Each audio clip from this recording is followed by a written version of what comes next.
Police officer খুনের মামলায় জামিন পেতেই পাহাড় ডুয়ার্স নিয়ে হুঙ্কার বিমলের। বলিদান দিবস উপলক্ষে শিবচুতে এসে পাহাড় ও ডুয়ার্সের কিছু অংশ নিয়ে বোডোল্যান্ড টেরিটোরিয়াল অ্যাডমিনিস্ট্রেশন ধাঁচের স্বশাসিত স্বায়ত্ত শাসনের দাবি জানালেন গোর্খা জনমুক্তি মোর্চার সুপ্রিমো বিমল গুরুং। পাশাপাশি তাদের জন্মসিদ্ধ দাবি গোর্খাল্যান্ড থেকে সম্পূর্ণ সরে আসছেন না সে কথাও জানান। উল্লেখ্য, সম্প্রতি দার্জিলিংয়ে এক পুলিশ অফিসার খুনের মামলায় কলকাতা হাইকোর্টের জলপাইগুড়ি সার্কিট বেঞ্চ থেকে জামিন পেয়েছেন বিমল গুরুং।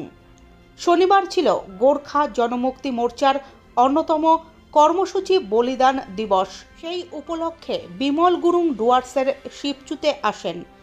প্রসঙ্গত উল্লেখ্য, 2011 সালে 8ই ফেব্রুয়ারি গোর্খাল্যান্ড দাবি নিয়ে আন্দোলনের সময় পুলিশের গুলিতে বিকিলামা নেতা খওয়াস ও বিমলা রায় নামের 3 জনের মৃত্যু হয়। তারপর থেকেই প্রতি বছর গোর্খা জনমুক্তি মোর্চার তরফে শিবচুতে পালিত হয়ে আসছে বলিদান দিবস।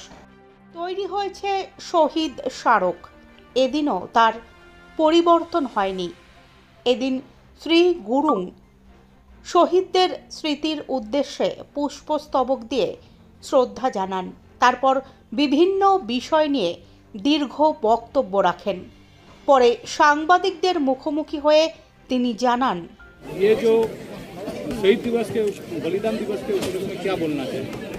आज तो हमारा बच्चे लोग ने जो योगदान दिया है 8 फरवरी 2011 में ये घटना हुआ, उससे अभी आज तक हम लोग ये बलिदान दिवस मनाते आ रहे हैं। तो आज का दिन हमारा बहुत जो मेरा बच्चे लोग हैं जो योगदान दिया है उसका लिए समझाने के लिए आज हम लोग कार्यक्रम किया है।